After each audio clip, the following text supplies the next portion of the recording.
поблагодарить вас за теплый и радушный прием на благодатной таджикской земле в прекрасном солнечном городе Шарля.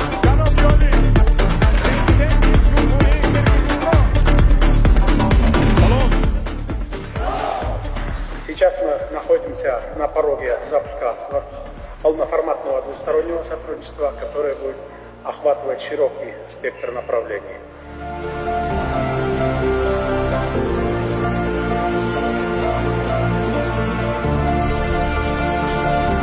Мы обсудили весь спектр двустороннего взаимодействия, уделив особое внимание вопросам углубления торгово-экономического и культурно-гуманитарного сотрудничества, расширения приграничных связей, а также вопросам развития инфраструктуры и укрепления межрегионального диалога.